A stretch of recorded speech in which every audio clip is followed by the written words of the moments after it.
ખ્રિસ્તમાં વાલા ભાઈઓ અને બહેનો, ફરીને એકવાર આજના વિડીયોમાં પ્રભુ ઈસુ ખ્રિસ્તના નામમાં આપનું હાર્દિક સ્વાગત કરું છું. આપણે યોહાનની લખેલી સુવાર્તા એનો 5મો અધ્યાય 1-15 કલમોનો આજે અભ્યાસ કરવા માંગીએ છીએ. ત્યાં 38 વર્ષથી માંદા માણસની વાત છે અને પ્રભુ ઈસુ ખ્રિસ્ત એને પ્રશ્ન કરે છે, ડુ યુ વોન્ટ ટુ બી હીલ્ડ?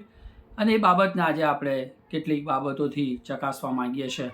મિત્રો, આ યોહાન 5મા અધ્યાય 1-15 વચનમાં આપણે જોઈએ તો બેહઝાદાના પુલ પાસે પ્રભુ ઈસુ દ્વારા 38 વર્ષથી માંદા માણસને સાજો કરે છે એ વાત લખવામાં આવી છે. અને મિત્રો, આ ફકરામાં ઈશ્વર વિદ્યા અથવા ધાર્મિક, આધ્યાત્મિક અને વ્યવહારુ પાઠ આપણને શીખવા મળે છે. અહીં આપણે પહેલી કલમને જોઈએ તો યહૂદીઓનો તહેવાર અથવા પર્વની વાત કરી છે અને પ્રભુ ઈસુ ખ્રિસ્ત આ સમયે એ યરૂશાલેમમાં છે.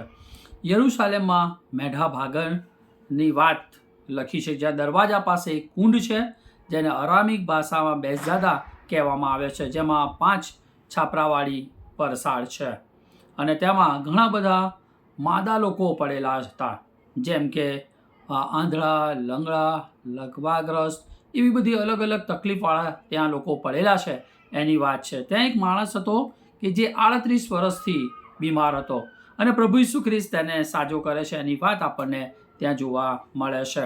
જો વિગતવાર જોઈએ તો 1-5 કલમમાં આપણને આ માણસની સ્થિતિ કેવી છે, એની કન્ડિશન કયા પ્રકારની છે એ વાત આપણને જોવા મળે છે. અને 5મી કલમ કે છે ત્યાં એક માણસ હતો જે 38 વર્ષથી બીમાર હતો અને એ વાત આપણને ત્યાં જોવા મળે છે. ત્યારે એક ભંગિત માનવનું ચિત્ર આપણે સ્પષ્ટપણે ત્યાં જોઈ શકીએ છીએ.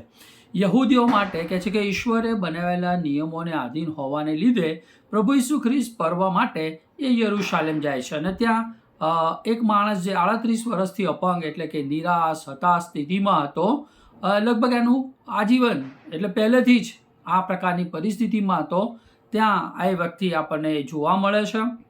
અને આ વ્યક્તિ એનું જે જીવન છે એ નિરાશા અને હતાશામાં એ વ્યતીત કરી રહ્યો છે. અને આજે આ વ્યક્તિ જે છે એ ઘણા બધાના જીવનો માટે પણ એ પ્રતિનિધિત્વ કરે છે, કારણ કે ઘણા બધાના જીવનો આજે નિરાશા, હતાશા, હારી ગયેલા, નિષ્ફળતા એ જોવા મળે છે. ઘણા લોકોની જેમ તે ઉપચારના સ્ત્રોત પાસે પડેલો હતો, પરંતુ હજી તે સાજો થયેલો નહોતો, કારણ કે ત્યાં કહે છે કોઈ એક દૂત આવે ને પાણી હલાવે, જે પહેલો જાય એ સાજો થાય. એટલે જે ઉપચાર હતો અથવા જ્યાં સાજું થઈ શકે એવા સ્ત્રોત પાસે ત્યાં પડેલો હતો, તેમ છતાંય કહે છે એ સાજો થતો નહોતો. હવે અહીંયા બેહઝાદાના પુલની વાત કરી છે કે જેનો અર્થ થાય દયાનું ઘર અથવા કરુણાનું ઘર. સમસ્યા એ છે કે આ માણસ માટે દયા પહોંચની બહાર હતી, બરાબર. આ બેહઝાદા જેનો અર્થ થાય દયાનું ઘર, પરંતુ એ દયાથી એ પર હતો, કારણ કે લાંબા વર્ષોથી ત્યાં પડેલો છે પણ એને સાજાપણું મળ્યું નથી. મિત્રો, માનવ સર્જિત ધર્મ અથવા પ્રણાલિકાઓની અયોગ્યતાનું પ્રતીક જે ઉપચારનું વચન આપે છે પરંતુ ખરેખર પહોંચાડી શકાતી નથી. અને કલમ બીજી તમે જુઓ તો યરૂશાલેમમાં બેહઝાદાના પાસેનો જે કુંડ હતો, એ કુંડ એ મેળા ભાગણ પાસે આવેલો હતો. આ કુંડની કે છે આસપાસ 5 પરસાળ અથવા વિશાળ ખુલ્લી જગાઓ હતી, જ્યાં ઘણા લોકોને સમાવી શકતી હતી. બાઇબલના કેટલાક શિક્ષકો વિચારે છે કે આ 5 પરસાળો એ મૂસાના નિયમનું કે છે પ્રતિનિધિત્વ કરતી હતી અને માનવીને તેની ગહન મુશ્કેલીઓમાં સહાય કરવાની તેની અસમર્થતા પ્રગટ કરતી હતી, કારણ કે એને સજાપણું મળ્યું નહોતું. એટલે એની સુધી એ મુશ્કેલીની પરિસ્થિતિમાં બહાર લાવવાને માટે અસમર્થતાને આપણે જોઈ શકીએ છીએ. કલમ ત્રીજી પ્રમાણે સ્પષ્ટપણે કે છે બેહઝાદાના એ કુંડ જ્યાં સાજાપણાના ચમત્કારો થતા હતા તે સ્થળ તરીકે જાણીતો હતો. આ ચમત્કારો સમગ્ર વર્ષ દરમિયાન કે ફક્ત કોઈ ચોક્કસ એક સમયે જેવા કે પર્વના દિવસોમાં થતા હતા તે વિશે આપણે જાણતા નહોતા કે કયા સમયે ક્યારે શું થતું હતું એ વિશે માહિતી નથી. પણ કે જે કુંડની આસપાસ મોટી સંખ્યામાં એ બીમાર લોકો ત્યાં હતા, પડેલા હતા અને તેઓ સાજાપણું મેળવવાની આશા અને ઝંખના રાખતા હતા. કેટલાક અંધ હતા તો અન્ય લંગડા હતા, બીજા સુકાઈ ગયેલા અંગવાળા, અલગ અલગ તકલીફવાળા લોકો એ ત્યાં હતા અને એ સાજાપણા મેળવવાના માટે આશા રાખતા હતા. આ વિવિધ પ્રકારના દુઃખો પાપી માણસને તેની નિસહાયતામાં, અંધત્વમાં, ક્ષતિમાં અને બિનઉપયોગિતાને એ રજૂ કરતા હતા. આ લોકો તેઓના શરીરોમાં પાપની અસરથી દુઃખ સહન કરતા હતા અને પાણી હાલવાની કહે છે પ્રતીક્ષા કરતા હતા. અને તેઓ સાજાપણું મેળવવાની ઈચ્છા સાથે પાણી હાલવાના કહે છે અવાજને ધ્યાનથી સાંભળતા હતા, પરંતુ કહે છે તેમની પાસે સાજા કરનાર ઈશ્વર જે પ્રભુ ઈસુ ખ્રિસ્ત ત્યાં હતા એને લોકો નિહાળી રહ્યા નહોતા અથવા જોઈ રહ્યા નહોતા. પરંતુ તેઓ કેમ દૂતની રાહ જોતા હતા? તો કલમ 4માં આપણે જોઈએ તો એનું વર્ણન આપણી આતુરતાને કે સંતોષ આપે તેવું પૂરતું નથી.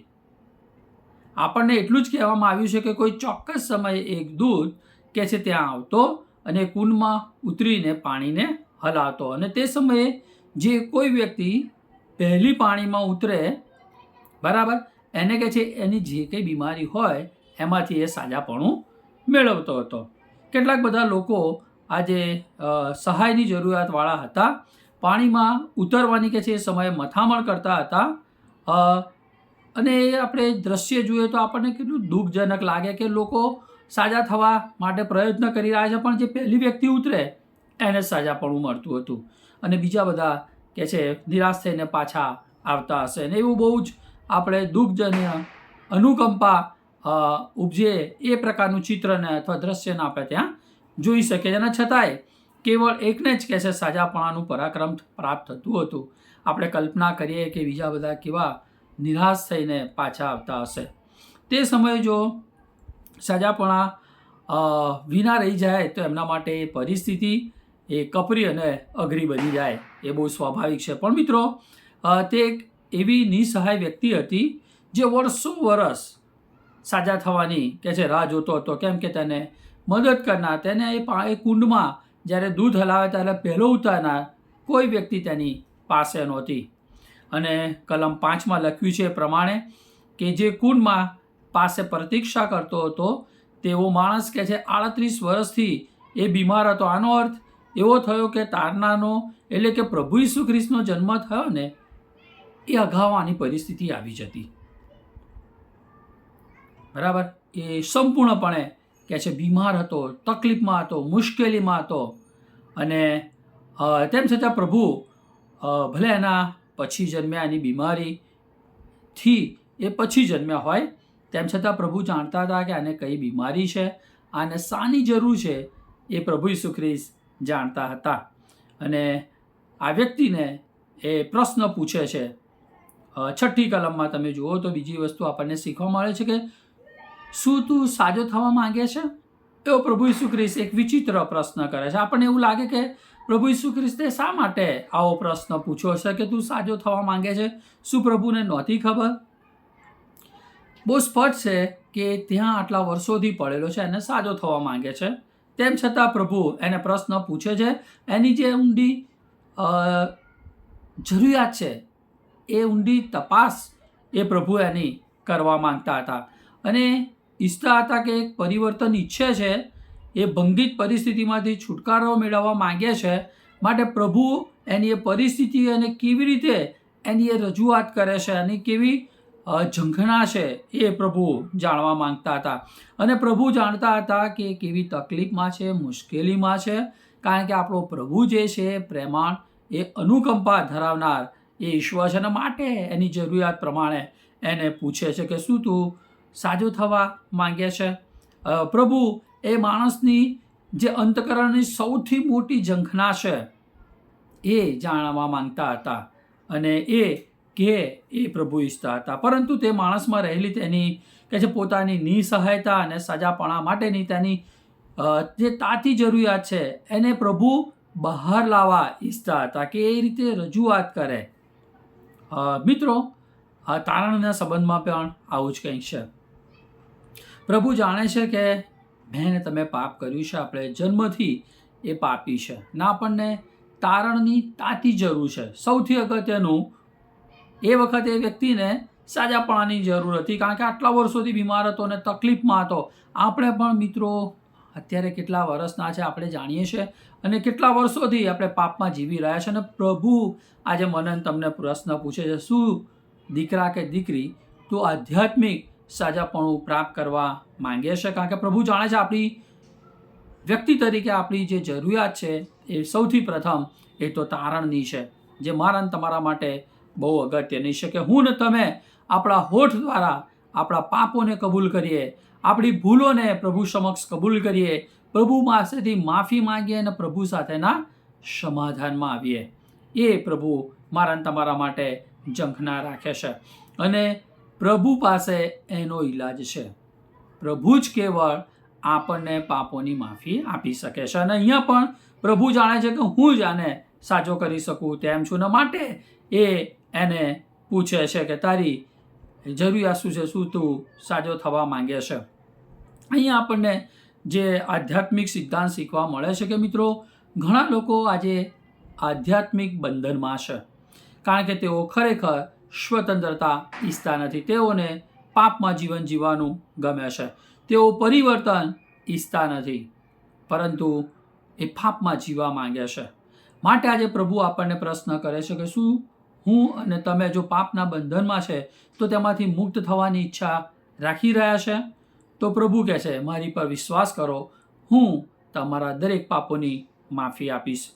ત્રીજી વસ્તુ જે આપણને શીખવા મળે છે 7મી કલમમાં, જ્યારે પ્રભુ એને પ્રશ્ન પૂછે શું તું સાજો થવા માંગે છે, ત્યારે તે માણસના આપણે બહાના અથવા એક્સક્યુઝને આપણે ત્યાં જોઈ શકીએ છીએ. અને ત્યાં કહે છે કે એ પ્રભુ જે સમયે પાણી હાલે છે અને તે સમયે મને કુંડમાં ઉતારવાને માટે મારી પાસે કોઈ હોતું નથી, પણ હું ઉતરવા જાઉં છું એટલામાં બીજો મારી અગાઉ ઉતરી જાય છે અને એ સાજો થઈ જાય છે. એટલે કે સંજોગોને દોષ આપો. તે પ્રભુ ઈસુ ખ્રિસ્તના પ્રશ્નનો જવાબ હા કહેતો નથી, હા મારે સાજું થવું છે, કારણ કે પ્રભુને ઓળખતો નથી. તે શા માટે સાજો થયો નથી એ તેના કારણો આપે છે. જવાબદારીને ટાળવાની અને બીજાઓને દોષ આપવાની એ માનવ વૃત્તિને અહીંયા આપણે જોઈએ છે. ઘણી બધી વખત આપણે જવાબદારીઓથી છટકી જઈએ છીએ અને કોઈક પ્રશ્ન અથવા કોઈ મુશ્કેલી થાય ત્યારે આપણે શું કરીએ છીએ? બીજાઓને દોષ આપીએ છીએ, પરિસ્થિતિ પર બધું મૂકી દઈએ છીએ. સાથે આ બીમાર માણસનો પ્રત્યુત્તર વધારે દયાજનક હતો. ઘણા વર્ષોથી કુંડ પાસે તે પડેલો છે અને પાણીમાં ઉતરવાની પ્રતીક્ષા કરતો હતો, પરંતુ જે સમયે કે છે એ પાણી હાલવામાં આવતું હતું તે સમયે તેની સહાય કરનાર તેની પાસે કોઈ નહોતું. તે ઉતારવાનો પ્રયત્ન કરે કે જે બીજો ઉતરી જાય ને સાજો થઈ જતો હતો. આ આપણને સ્મરણ કરાવે છે કે જો આપણે આપણા પોતાના પાપમાંથી બચાવવા માટે પ્રયત્ન કરીએ તો આપણને કોઈ બચાવી શકે નહીં. આપણી પોતાની જાત, આપણા નાણાં, આપણા સારા કર્મો કે કોઈ વ્યક્તિ, કોઈ વસ્તુ કે સ્થળ મને તમને બચાવી શકતા નથી. એ બધી જ બાબતો મને તમને નિરાશ કરે છે. કેવળ પ્રભુ ઈસુ ખ્રિસ્ત જ એ મને તમને સાજા કરી શકે તેમ છે. એટલે માટે અહીંયા વ્યક્તિ એ કહે છે સંજોગોને દોષ આપે છે. બીજું કે ખોટી વસ્તુની એ રાહ જોઈ રહ્યો છે. તે માનતો હતો કે સાજા થવાનો માર્ગ ફક્ત એક જ રીત છે કે આ પાણી હાલે અને હું પહેલો ઉતરું અને મને સાજાપણું મળે. આ જ રીતે ઘણા લોકો આજે ઈશ્વરને મેળવવાની એ રીત ધાર્મિક અથવા સારા કામો અથવા બીજી કોઈ બાબતને માની રહ્યા છે. અને ઘણા એવું માને કે સમય જતાં સારા કામ કરીશ એટલે મને તારણ મળશે અને સ્વર્ગ મળી જશે. પણ એવું શક્ય નથી. એવું કોઈ નામ આકાશ તળે નીચે નથી આ પૃથ્વી પર કે જેથી મારું તમારું તારણ કરી શકે. કેવળ પ્રભુ ઈસુ ખ્રિસ્ત જ. મિત્રો આજે આપણે કોની રાહ જોઈ રહ્યા છે? કેવળ પ્રભુ ઈસુ ખ્રિસ્ત જ આપણને દરેક પરિસ્થિતિમાંથી બહાર કાઢી શકે એમ છે. પાપમાં છે તો એમાંથી કોઈ શારીરિક, માનસિક, કૌટુંબિક, સામાજિક કે કોઈ પણ પ્રકારનો પ્રશ્ન છે તો એમાંથી બહાર લાવનાર એકમાત્ર પ્રભુ ઈસુ ખ્રિસ્ત છે. ચોથી બાબત અહીંયા આપણને 8મી કલમમાં જોવા મળે છે. અને પ્રભુ ઈસુ ખ્રિસ્ત એને એક આદેશ અથવા કમાન્ડ આપે છે. શું આપે છે 8મી કલમમાં? ઉઠ, તારું બીછાનું ઊંચકીને ચાલ. અહીંયા પ્રભુ ઈસુ ખ્રિસ્તનો જે શબ્દ છે એ અધિકારયુક્ત છે. પ્રભુ ઈસુ ખ્રિસ્ત કોઈ દલીલ કરતા નથી કે એને સમજાવતા નથી, પણ એમની પાસે સામર્થ્ય છે અને સામર્થ્યમાં એ અપેક્ષા સાથે બોલે છે કે તું તારું બીછાનું ઉંચકીને ચાલ. કેવળ ખ્રિસ્તના શબ્દો જ મિત્રો મારી અને તમારી ગમે તેવી ખરાબ પરિસ્થિતિ હોય એમાં એ પરિવર્તન લાવી શકે છે. માટે મારે ને તમારે પ્રભુ ઈસુ ખ્રિસ્તની પાસે જવાની જરૂર છે. બીજું અહીંયા જે જોવા મળે છે કે ક્રિયામાં વિશ્વાસ. માણસે શબ્દોનો જવાબ આપવાનો હતો. શું? ઉઠવાનું હતું અને ચાલવાનું હતું. મિત્રો, સાજાપણા માટે ઘણીવાર એ મારે તમારે ઈશ્વરના અવાજનું પાલન કરવું પડે. ભલે આપણને અશક્ય પરિસ્થિતિ લાગે કે આ તો શક્ય નથી, પણ આપણો વિશ્વાસ એ પ્રભુ પર હોવો જોઈએ અને એ આપણે કાર્યમાં દેખાવો જોઈએ. તે માણસનું બિસાનું કદાચ બહુ સ્વાભાવિક છે કે હલકું હશે અને શેતરંજી જેવું હશે કે જેથી પ્રભુએ કીધું કે તે ઊંચકીને ચાલ. પ્રભુ ઈસુએ તેને ઊભા થવાનું અને તેનું બીછાનું ઊંચકીને ચાલવાનું કહે છે. મિત્રો, અહીંયા જે આપણને બોધપાઠ એ છે કે આપણું તારણ થાય છે ત્યારે આપણે ફક્ત કોઈ જગ્યાએ સીમિત થવાનું નથી, ખાલી ઊભા જ રહેવાનું નથી, પણ ચાલવાનું છે, આગળ વધવાનું છે, એટલે કે વૃદ્ધિ પામવાનું છે. નિયમિત ઈશ્વરના વચનો વાંચવા, પ્રાર્થના કરવા, ખ્રિસ્તી સંગતમાં રહેવી, સાથે સાથે પ્રભુએ આપણા માટે જે કાર્ય કર્યું છે બીજાને સાક્ષી રૂપે કહેવાનું. એ રીતે આપણે આગળ વધવાનું છે, વૃદ્ધિ પામવાનું છે ને ચાલવાનું છે, અને એમ આપણે પ્રભુને મહિમા આપવાનો છે. મિત્રો, પ્રભુ ઈસુ ખ્રિસ્ત પાપ ના રોગમાંથી સાજાપણું આપે છે ને ત્યાર પછી તેમને કહે છે યોગ્ય એવી આપણે રીતે આગળ વધીએ, ચાલીએ અને પ્રભુને મહિમા આપીએ, વૃદ્ધિ પામીએ એ માટેની અપેક્ષા રાખે છે. અને અહીંયા આપણને એ વસ્તુ શીખવા મળે છે.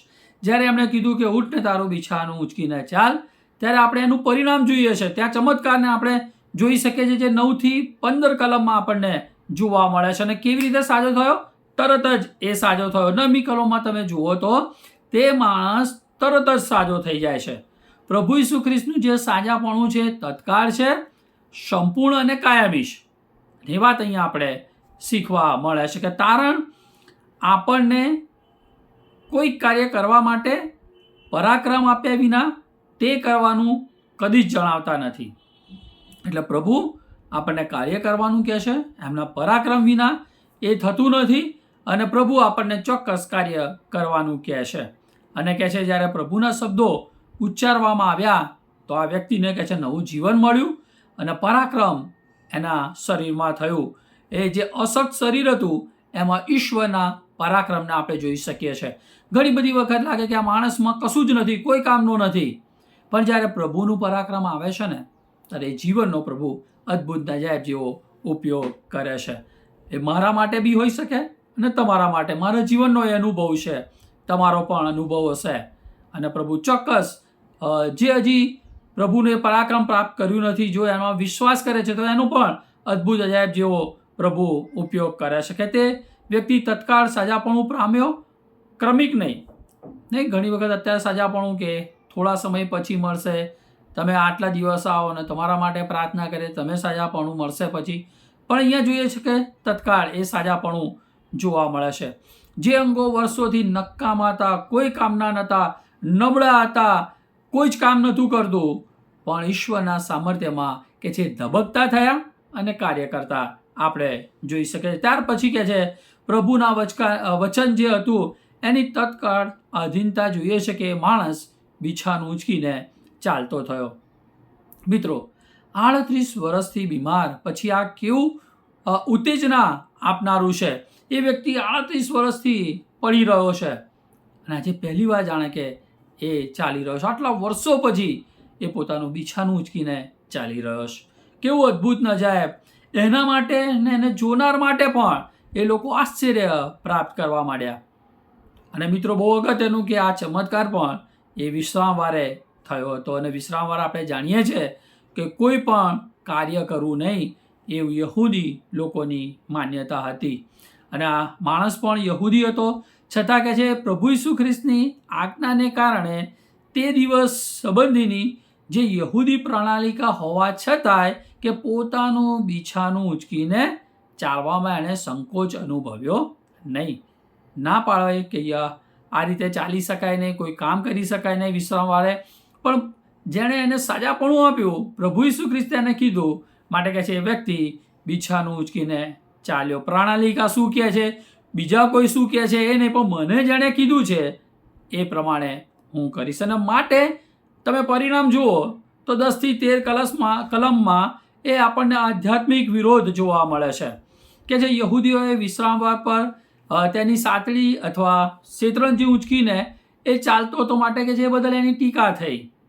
કારણ કે ધર્મ ઘણીવાર આપણને ધાર્મિક બાબતો મુક્તિ કરતાં, ઉદ્ધાર કરતાં નિયમોને પ્રાથમિકતા આપતા આપણે જોઈએ છીએ. ઘણી બધી વખતે આપણે આધ્યાત્મિક બાબતોને, વચનોને બાજુ મૂકીને જે ધર્મ શું કહે છે, ધાર્મિક બાબતોને આપણે વળગી રહ્યા છીએ, જે ખોટું છે.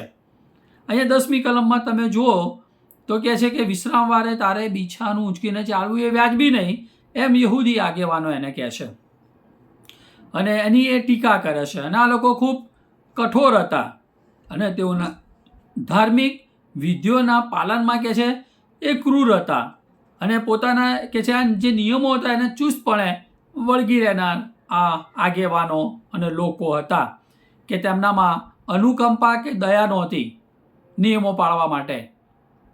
અને 11મી કલમમાં કહે છે કે જેણે મને સાજો કર્યો ને તેણે મને કહ્યું છે કે તારું બીછાનું ઊંચકીને ચાલ. મિત્રો, સાજાપણું પામેલા માણસે બહુ સરળ ભાષામાં એ ઉત્તર આપ્યો.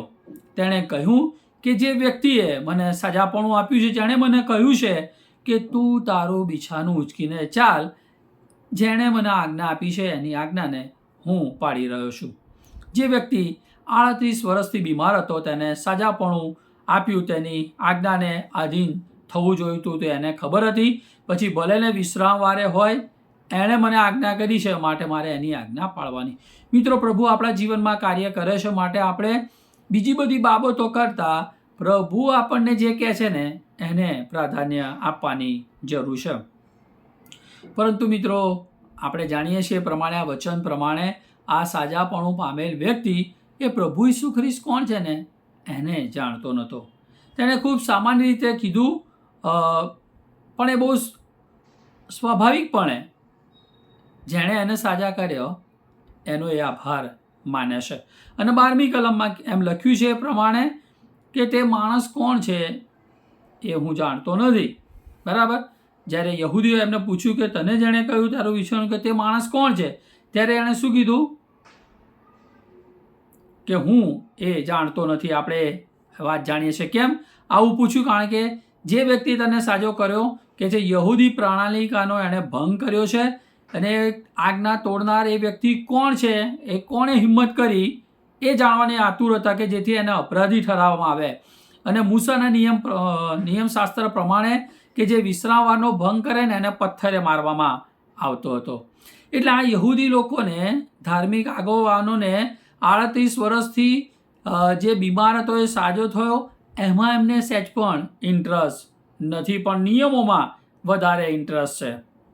અને 13મી કલમમાં કહે છે, આ કહે છે પણ તે કોણ છે પેલો માણસ સાજો થયો એ કહે છે હું જાણતો નહોતો, કેમ કે જે કારણે ભીડ હતી અને ત્યાંથી ઈસુ ખસી ગયા હતા. હવે સાજાપણું પ્રાપ્ત કરેલ માણસ જાણતો નહોતો તેને કોણે સાજાપણું આપ્યું. ઘણીવાર એમ કહે છે કે તમે પ્રભુ પર વિશ્વાસ કરો તો જ તમને સાજાપણું મળશે. હા, વાત સાચી, પરંતુ અહીંયા તમે જુઓ તો આ તો પ્રભુ ઈસુ ખ્રિસ્તને ઓળખતો પણ નહોતો. મિત્રો, આપણા વિશ્વાસ કરતાં અથવા આપણા કાર્યો કરતાં પ્રભુ ઉપર છે. પ્રભુ એની ઉપર એ કામ કરી શકે છે.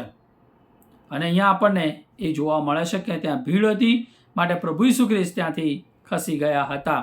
અને કે છે આ ચમત્કાર વિશ્રામવારે થયો હતો માટે યહૂદી આગેવાનો ક્રોધે ભરાયા અને આ બાબતને લઈને એ લોકોને ધિક્કાર ઊભો થયો અને એમણે શોધ કરી કે આ વ્યક્તિ કોણ છે કે જેણે એને કહ્યું ને કે જેથી કરી મેં એને મારી નાખવા માંગીએ છે. અને 14મી કલમમાં તમે જો ઈસુ તેને શોધી કાઢે છે અને પ્રભુ એને આ સજાપણું પ્રાપ્ત કરેલ વ્યક્તિને એ મળે છે કે જો તું સાજો થયો છે તો હવેથી પાપ ના કર કે જેથી કરીને તારા પર વિશેષ વિપત્તિ આવે. મિત્રો, થોડા સમય પછી પ્રભુ ઈસુ ખ્રિસ્ત સાજાપણું પામેલા માણસને મંદિરમાં શોધી કાઢે છે. ત્યારે તેના જીવનમાં જે અદ્ભુત ચમત્કાર થયો હતો તે માટે તે ઈશ્વરનો આભાર પ્રગટ કરતો હતો, તેમાં કોઈ શંકા નથી. પ્રભુએ તેને સ્મરણ કરાવ્યું કે તેના પર ઈશ્વરનો અનુગ્રહ થયો છે બહુ મોટો, અને માટે એ ઈશ્વરનો ઋણી છે. માટે કે છે હવે તારે પાપ કરવાનું નથી. મિત્રો, અહીંયા માટે પ્રભુ એને કહે છે કે હવે તારી જવાબદારી છે કે હવે તારે પવિત્ર જીવન જીવવાનું છે.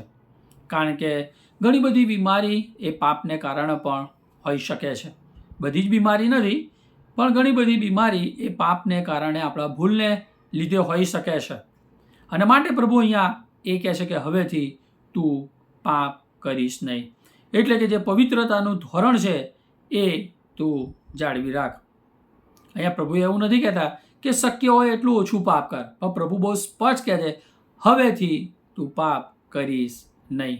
એટલે મિત્રો, અહીંયા પ્રભુ ઈસુ ખ્રિસ્ત એને ચેતવણી આપે છે. જો તું પાપમાં ચાલુ રહીશ અથવા પાપ કરીશ હવેથી, તો તારા પર વિશેષ વિપત્તિ આવી પડશે, એવું પ્રભુ એને કહેશે. અને માટે મિત્રો, પાપને લીધે ઘણી બધી વખત આપણે ઘણા બધા ભયંકર પરિણામોનો સામનો કરવો પડે છે, અને આમ આપણે અનંતકાળી કોપ અથવા વેદનાના ભાગીદાર પણ બની શકીએ છીએ. માટે પ્રભુ અહીંયા કહે છે કે તું હવેથી પાપ કરીશ નહીં. મિત્રો, આપણને બીમારી હોય કે ના હોય, કોઈ તકલીફમાં હોય કે ના હોઈએ, પરંતુ આપણે પાપથી અલગ પ્રભુને પસંદ પડે એવું પવિત્ર જીવન જીવવાની પ્રભુ અહીંયા વાત કરી રહ્યા છે. મિત્રો, આપણા જીવનનો સર્વપ્રથમ ચમત્કાર હોય સૌથી મોટો, તો એ તો આપણું તારણની વાત છે. જીવનમાં, ખ્રિસ્તી જીવનમાં સૌથી મોટો ચમત્કાર એ તારણનો છે. સાજાપણું મળે ના મળે, વસ્તુ મળે ના મળે, એનો આપણો હરખશોક નથી કરવાનો, પણ તારણ મળ્યું છે ને, અનંત જીવન મળ્યું છે, સ્વર્ગીય વારસાના ભાગીદાર બન્યા છે, આપણે પ્રભુના બાળકો બન્યા છે, સ્વર્ગીય રાજ્યના ભાગીદાર બન્યા છે, એનાથી મોટી વાત કોઈ નથી. અને જ્યારે મિત્રો આપણા જીવનમાં એ કામ થાય છે, આના જીવનમાં પણ એ કામ થયું, તો એણે શું કર્યું? 15મી છેલ્લી કલમમાં કે માણસ એ સાક્ષી આપે છે. બરાબર, તે માણસે જઈને યહૂદીને શું કહ્યું? જેણે મને સાજો કર્યો ને એ કોણ છે? તો કહે છે ઈસુ છે. તે યહૂદીઓને કહે છે કે ઈસુ હતા કે જેણે મને સાજો કર્યો છે. મિત્રો, આપણે સમરૂની સ્ત્રી વિશે જાણીએ છીએ કે જ્યારે એને પ્રભુનો ભેટો થયો, એને એના પાપનું ભાન થયું સમરૂની સ્ત્રીને, ત્યારે કે જેણે જાહેરમાં સાક્ષી આપી, અને એના લીધે કે છે ઘણા બધા લોકો પ્રભુની પાસે આવ્યા. અને મિત્રો, આપણે પણ એ જ કરવાની જરૂર છે. આપણે સુવાર્તાના ઋણી છે. બરાબર, પાઉલ કહે છે ને 1:16 રૂમી પ્રમાણે, તો આપણે એ ઋણી છીએ અને આપણે ઋણને અદા કરવાનું છે. પ્રભુએ આપણા જીવનમાં જે કામ કર્યું છે એ બીજાઓને કહેવાની જરૂર છે, અને એમ આપણે પ્રભુના મહિમાને વધારવાનો છે. મિત્રો, છેલ્લે આ ચમત્કાર દ્વારા જે 38 વર્ષથી બીમાર હતો, એને પ્રભુ એક શબ્દમાં એને સાજો કરે છે, અને એ વ્યક્તિ પણ એ સાક્ષી રૂપ જીવન જીવે છે, બીજાઓને કહે છે. એમ પ્રભુ પણ મારા તમારા માટે જંખ ના રાખે. પણ આ ચમત્કાર દ્વારા આપણે આપણી જાતને કેટલાક પ્રશ્નો કરીએ તો પ્રભુ ઈસુ ખ્રિસ્ત કહે છે કે આજે તમે કઈ સ્થિતિમાં છો? આજની તમારી સ્થિતિ કયા પ્રકારની છે? તમારી આધ્યાત્મિક પરિસ્થિતિ આજે કેવી છે? આ વચન દ્વારા આપણે આપણી જાતને પ્રશ્ન કરીએ. જો આપણે પાપના બંધનમાં છે, તો પ્રભુ કહે છે તને સાજા થવાની જરૂર છે. બરાબર, આપણે કોઈ પણ જાતના બહાના બનાવીએ નહીં, પણ પ્રભુને કહીએ કે પ્રભુ મુझ પાપી પર દયા કરો, અને પ્રભુ આપણને જે આજ્ઞા આપે ને એ આજ્ઞાને અક્ષરશઃ પાળીએ. આ વ્યક્તિએ જેમ કહ્યું કે પ્રભુ ઉતરવા જાઉં છું, પણ બીજો કોઈ વ્યક્તિ ઉતરી જાય છે, એટલે એને એની સામે જે પ્રભુ હતા એ વાત કરતા હતા એ જાણતો નહોતો. એને પ્રભુને એક ચોક્કસ બોક્સમાં મૂક્યા હતા. આપણે એવું ના કરીએ. પ્રભુ આપણે જે માનીએ છીએ એનાથી ઉપર છે. આપણા પ્રભુ એ સંપૂર્ણ છે, અને સંપૂર્ણ કોઈ પણ વાત એ આપણા માટે કરી શકે છે. એટલું જ કે આપણે આપણા જીવનમાં કાર્ય કરવા માટે પ્રભુને મોકલાશ આપીએ, અને પ્રભુએ આપણા જીવનમાં કાર્ય કર્યું છે તો આપણે પવિત્ર જીવન જીવીએ, અને પ્રભુએ આપણા માટે જે કર્યું છે એ બીજાઓને કહીએ. એ આ ચમત્કાર દ્વારા આપણે શીખી શકીએ છીએ. હું આશા રાખું કે આ ચમત્કારને દ્વારા તમે આશીર્વાદ પ્રાપ્ત કરશો અને પ્રભુના મહિમાના માટે ઉપયોગી પાત્ર બનશો. Thank you very much. May God bless you. Amen.